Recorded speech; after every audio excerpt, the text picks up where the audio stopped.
Dwayne Barrentine, a single father of a 6-year-old son, lived in the charming town of Marianna, Florida. He dedicated all his time to work to provide a decent life for his child, but on weekends, he always tried to devote as much attention as possible to his son. Despite the help of his parents in attending kindergarten, the boy lacked maternal affection and care. Dwayne often heard his son praying before bed, pleading for a mother. So the man decided it was time to find a worthy companion who would become a loving mother to his child. One day, while picking up his son from kindergarten, Dwayne received a note with a phone number from the new teacher. The woman admitted it was her number, and Dwayne realized she was flirting with him. This charming blonde had long attracted his attention, but he hadn't dared to make the first move. Now that she had taken the initiative, Dwayne decided to seize the opportunity. After calling her, they started talking and found out they had a lot in common. The teacher named Tasha Morton seemed to Dwayne the perfect candidate for the role of mother to his child. Tasha, just like Dwayne, was a single mother of a 6-year-old daughter, Lexi. She had recently moved to their city and got a job at the kindergarten, where she did an excellent job. Parental feelings and the desire to provide a happy childhood for their children united Dwayne and Tasha. Their children, being the same age, quickly became friends. Lexi even suggested that Dwayne become her dad, and he couldn't refuse this touching offer. Although Tasha had given birth to her daughter in a previous marriage, which she reluctantly spoke about, it did not hinder their relationship in the early stages. Dwayne genuinely grew attached to Lexi, and Tasha got along great with his son. Soon they decided to live together as one big family in Dwayne's house. Dwayne was enchanted by his new love. Tasha was an incredibly beautiful, sensitive woman who knew how to show her love in the little things and pleasant surprises. It seemed that fate had finally brought them together and a happy future awaited them. Dwayne confessed to friends and family that he was head over heels in love with Tasha. Sometimes she seemed so perfect to him that he couldn't believe the reality of what was happening. However, not everyone shared Dwayne's enthusiasm for this romance. His mother warned that the relationship was developing too quickly and that he had rushed into living together. She advised them to take a closer look at each other first and test their feelings. But Dwayne, blinded by happiness, ignored his mother's advice. Tasha even convinced him that she had a bachelor's degree in criminal law. However, she spoke reluctantly about her past, limiting herself to fragmentary stories. Tasha explained this by saying that she had been hurt in the past and did not want to stir up old wounds. Dwayne did not insist so as not to upset his beloved. But over time, the more stories from Tasha's past surfaced, the more inconsistencies Dwayne noticed. Some of her stories sounded extremely strange. For example, Tasha claimed that her grandfather was a federal judge and died from a battery explosion, so she was about to receive a large inheritance. But no inheritance ever came, and this information could not be confirmed on the internet, although such a high-profile event should have been easily found online. The longer they lived together, the more often Dwayne caught himself thinking that Tasha was simply making up stories about her life on the go. This made him wary. He just couldn't figure out who he had really connected his life with and who he was entrusting his son to. Therefore, Dwayne decided to get to the bottom of the truth about Tasha's past. First of all, he was worried about how this might affect his child. As a responsible father, he decided to protect himself and began his own investigation. Searching for information on the internet, Dwayne found out that Tasha's first husband was named Mitch Camp. But, as it turned out, this was far from her only marriage. Gradually, Dwayne uncovered that by the age of 31, Tasha had managed to be married as many as 5 times, which seemed extremely suspicious to him. Mitch Camp turned out to be the father of her daughter Lexi. When Dwayne managed to get Tasha to talk, she admitted that their marriage with Mitch was more of an accident and a mistake. According to her, she treated him as a friend, but didn't have any special romantic feelings. No matter how hard Dwayne tried, he couldn't track down Mitch Camp to ask about Tasha. It seemed that the first husband had simply vanished. Tasha claimed that she hadn't heard anything about her daughter's biological father for several years and hadn't even tried to contact him, which only heightened Dwayne's suspicions. Eventually, he managed to find one of Tasha's ex-husbands named Kit Jones. They met and talked. Overall, Kit spoke favorably of Tasha, confirming that she was reluctant to share details of her past with him and often made up some dubious stories. But then he told Dwayne something that stunned him. Kit confessed that once, while drunk, Tasha had let slip to him about her involvement in the murder of one of her ex-husbands. This shocked Dwayne to the core. According to Kit, that evening Tasha had had a little too much to drink, and her tongue loosened. If her story was to be believed, one of her ex-husbands had raped her and her daughter, but she didn't specify which one.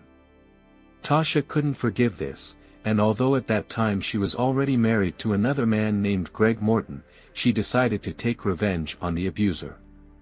She complained to Greg about what had happened, and he flew into a rage. But instead of going to the police and bringing the rapist to justice, the two of them planned a murder.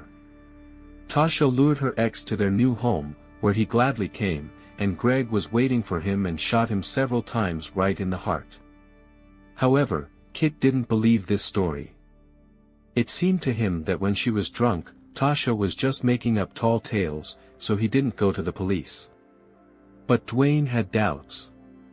After all, he really couldn't find any trace of Mitch Camp, to whom Tasha was married before Greg. Dwayne assumed that he might already be dead. After receiving this information, Dwayne began to carefully analyze every detail and look for additional information. However, he decided to return to his usual life with his new companion for now, not showing his concern. The man realized that his son needed a loving mother, so he tried not to pay attention to his suspicions. Moreover, he was unable to find any evidence of Tasha's involvement in the murders. She seemed incredibly loving and caring, which made Dwayne doubt the truthfulness of the story about Mitch and stop his search. The couple was actively preparing for the wedding, but a few months later, Dwayne found out about Tasha's infidelity. A fierce quarrel broke out, and he kicked the woman out of the house. This insult prompted the man to resume his personal investigation and continue digging into the past of his now ex-lover. Dwayne visited Tasha's personal MySpace page, to which he had access. In the account under the name Tasha Morton, he saw several unread messages. People were wondering if the profile owner, Tasha Fields, had really been married to Mitch Camp and asking where he was now. Relatives claimed that Mitch had disappeared about 4 years ago, but they were constantly trying to find him. These messages caused serious concern for Dwayne and made him dive into the investigation with renewed vigor. The man began to put together all the facts he had. Lexi's birth certificate listed the last name Camp, and Tasha called her daughter. It was known that Camp was the last name of one of his ex-girlfriend's former husbands, to whom she was married before Greg. Mitch's family had been unsuccessfully trying to find him for many years. Tasha's ex-husband, Kit, spoke about her conspiracy with Greg and the murder of the abuser. A chilling picture was gradually taking shape. It seemed that not all the stories that the fantasist Morton made up were unreal. But then Dwayne hit a dead end, all possibilities for finding out the truth were exhausted. Then he turned to the police department in Marianna and told the sheriff this convoluted story. Law enforcement officers carefully listened to the information provided and also became interested in the disappearance of Mitch Camp. They began an investigation, asking Dwayne to keep everything a secret so as not to alert Tasha. Law enforcement officials believed that this was a murder case, and they even had suspects. Nothing like this had happened in this town for many years. For the first time, a civilian had single-handedly conducted an investigation using social networks and was able to find clues to solve an old crime. The detectives were most impressed by how accurately Dwayne had reconstructed the chronology of events. The man proved to be a true natural-born investigator. However, the police had to repeat the entire path taken by Dwayne and continue the investigation on their own, using the clues he provided. First of all, they interrogated Kit Jones, who repeated the story of Tasha's conspiracy exactly as Dwayne had told it before. Everything said was carefully documented. The detectives also contacted the relatives of the missing Mitch Camp, who lived in the city of Boonville, Missouri, thousands of miles away from them. The family provided important testimony about the circumstances and approximate time of the probable victim's disappearance. Mitch's relatives confirmed that they had always suspected Tasha of being involved in his disappearance. Investigators spoke with Camp's brother and mother, who openly hated Tasha. Although, according to them, it was not always so. When the girl first appeared on the doorstep of their house in 2001, she made an impression of a sweet and friendly person. The Camps got along great with the young beauty and often spent time together as a family. At that time, Tasha was 26, and Mitch was almost 11 years older than her. Even then, some people had doubts about the sincerity of her feelings. The girl was much younger and very attractive. She could find a more promising match for herself. Therefore, it was not clear why her choice fell on Mitch. But later, the family realized the reason. At first, the couple's relationship seemed perfect, but soon the girl began to take the reins of power into her own hands. She dominated her partner, imposing her own interests on him and ignoring his desires and the needs of his family. But Mitch was a compliant and kind man, so he endured all her whims. He became the perfect victim for Tasha, one that could be easily manipulated. Despite everything, their romance continued. In 2002, the couple had a daughter, after which they officially got married. Unfortunately, this union was not destined to last long or be happy. The couple increasingly faced financial difficulties. Their relationship resembled a roller coaster. Either they loved each other and lived in peace, or they were ready to tear each other to pieces. As the relatives noted, such fluctuations in the relationship could not last long. After 8 months, the marriage fell apart, and Tasha left the house with her daughter. However, the stunning blonde did not intend to be a single mother for long. Immediately after the divorce, she met Greg Morton, started a romance with him, and soon moved in with him along with her daughter. It had only been 6 months since they met, and they were already married. This turn of events caused discontent in Mitch Camp, who still loved his ex-wife and hoped to reconcile. But Tasha had no intention of going back to him. Then Mitch decided to sue for joint custody of his daughter and filed the appropriate application. Having informed his ex-wife about this, he ran into a flurry of her anger. Camp even threatened to get sole custody of the child. He told his brother about these events during a frank conversation in August 2004. Mitch also admitted that during their last meeting, Tasha hit him and spat in his face. And just 2 weeks later, he disappeared forever. The brother tried to contact Tasha to ask her about Mitch, because he knew about their serious conflict over the divorce and determining custody of their daughter. He assumed that the woman might know about the whereabouts of her ex-husband. But Tasha denied any knowledge and eventually began to ignore calls and messages from Mitch's relatives. At the same time, she continued to use his bank card, paying her bills, which further annoyed his family. It was impossible to find even the slightest trace of the missing man, so the relatives were forced to turn to the Boone County Sheriff's Office. But all efforts were in vain. Mitch seemed to have vanished into thin air. The investigation came to a dead end, and the case was put in the archives, where it gathered dust without any progress. Investigators never managed to stumble upon evidence of Tasha or Greg's involvement in Mitch's disappearance, let alone murder. About 4 years passed, when in 2008 detectives from Missouri finally caught a lucky break. That's when Dwayne turned to the local police with his story. However, apart from Kit's testimony, the investigation had nothing more at that time. The police were inclined to believe that Mitch was already dead, because no movement of funds in his bank accounts, no phone calls from his phone or use of his social security number had been recorded for 4 years. Law enforcement officials had neither a body, nor a murder weapon, and it was no longer possible to establish the crime scene. Obviously, they needed a confession. It was necessary to talk to the probable suspect in this complex case. Investigators went in search of Tasha, who by that time was already using the last name Fields. Having tracked her down in the city of Dickinson, Texas, they invited the woman for questioning.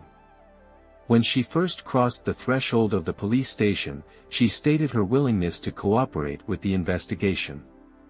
At the same time, Tasha kept silent about the fact that her story about the murder, which Kit Jones had heard from her, was already known to the police. The kindergarten teacher noted that she was not surprised by the disappearance of Mitch Camp, because he had a difficult character, so someone might want to take revenge on him. When asked about her second husband, she replied that she had long been divorced from Greg, hardly communicated with him, and knew nothing about him. Tasha categorically denied any involvement in the disappearance of her first husband. However, the detectives were convinced that they were moving in the right direction and did not believe her words. They continued to put pressure on the interrogated woman, hoping to extract a confession from her.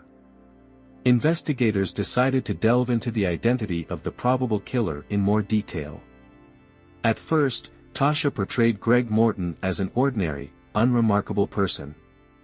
But the more questions they asked her, the more terrible his image became. It seemed that Greg was to be feared. Later, Tasha described him as an aggressive, hot-tempered man, capable of easily resorting to cruelty. The officers managed to get the interrogated woman to talk. Eventually, she admitted, Mitch Camp was indeed killed by Greg Morton. According to Tasha's version, one day her ex-husband came to their home to discuss the issue of custody of their daughter. She herself was not at home at that moment. A heated dispute broke out between the men, which escalated into a fight. Then her new husband pulled out a gun and shot his rival several times right in the face. This happened in August 2004. Tasha suspected that a conflict might arise between Mitch and Greg, because the latter was terribly jealous and suspected his wife of cheating with her ex. As the woman admitted, she even assumed such a development of events, although she hoped that it would not come to this. Fortunately for her, neither she nor her daughter were at home during the massacre. Tasha swore to the police that she was not involved in the murder, assuring that she did not incite Greg and did not set him against her ex. She allegedly found out everything from Greg himself when he told her.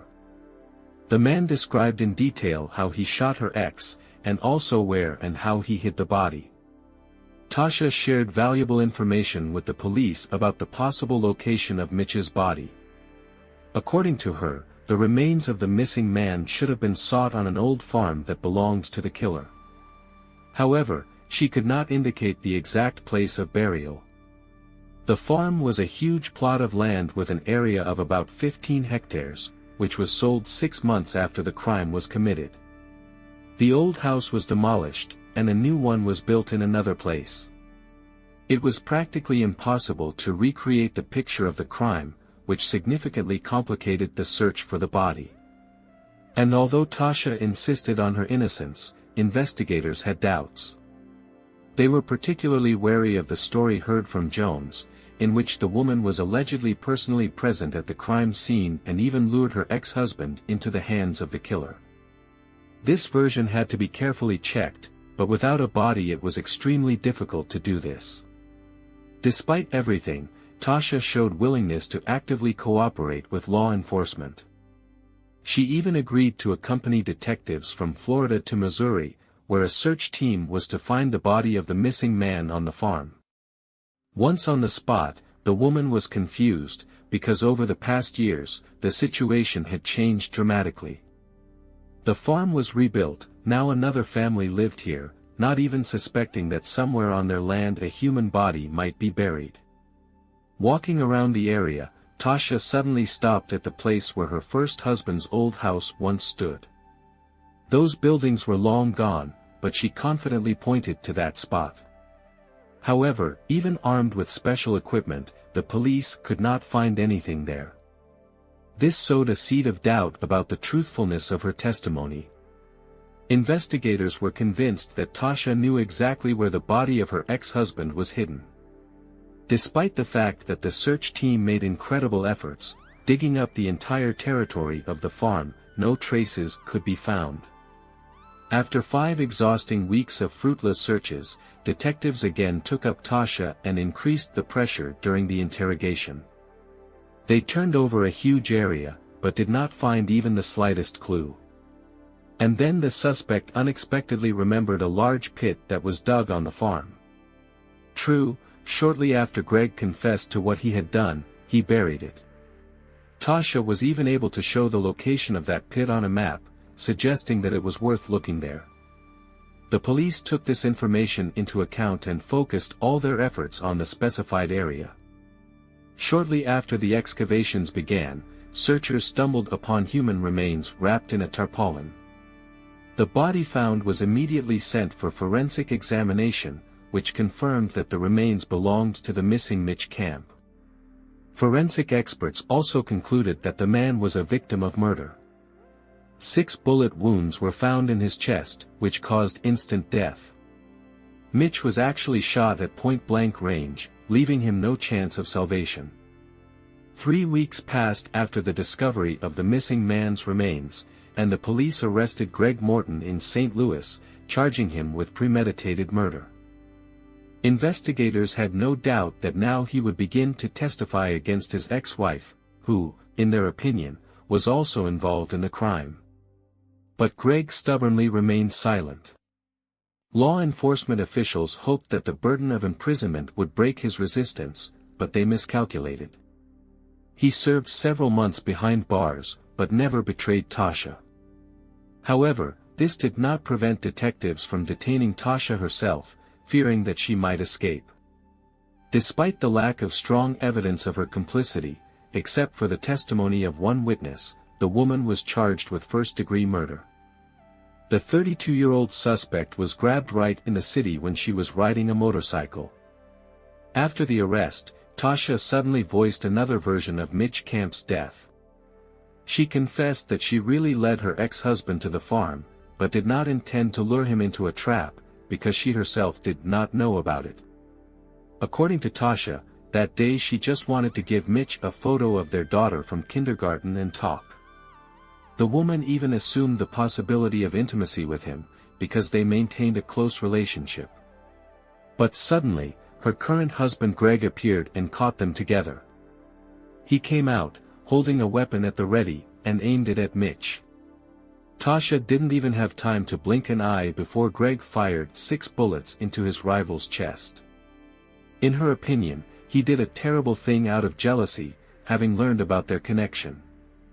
When the smoke from the shots cleared, Greg pushed his wife against the wall, accusing her of provoking and calling her guilty of Mitch's death.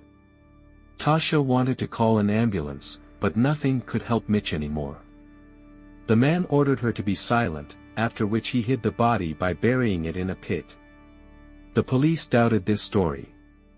Mitch's relatives unanimously stated that Tasha had an extremely tense relationship with him because of the dispute over custody of the child, so there could be no question of any secret meetings. She fiercely hated Mitch and set Greg against him, who eventually committed the murder. The defendant herself claimed that her ex regularly saw the child, and there were no conflicts between them regarding custody. Interestingly, the jury found themselves faced with a rather controversial dilemma. If Tasha was found guilty, she faced life imprisonment for premeditated murder.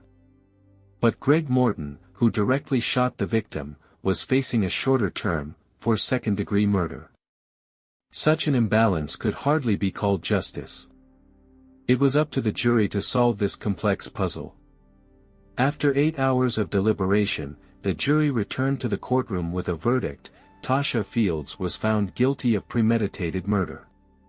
According to the panel, at least half of her numerous inconsistencies and lies were carefully woven by herself. They justified their decision by the fact that Tasha's story was constantly changing, while Greg's version remained unchanged. The jury came to the conclusion that the defendant had lied and manipulated her second husband in order to get rid of the first. Upon hearing the verdict, the shocked Tasha could not utter a word. She was sentenced to life imprisonment without the possibility of parole. Tasha Fields tried to appeal the verdict, but to no avail. The family of Mitch Camp celebrated the victory. Justice was finally restored. But in all this fuss, everyone forgot about little Lexi, who in one instant lost both parents. Custody of the girl was taken by Mitch's brother with the support of other family members. And Greg Morton is still serving his sentence. He will not have the right to parole until at least 2024, when the man will be 56 years old. That's all for now. Please share your thoughts in the comments below. Give this video a thumbs up and be sure to subscribe to my channel so you don't miss any future content. Take care and goodbye.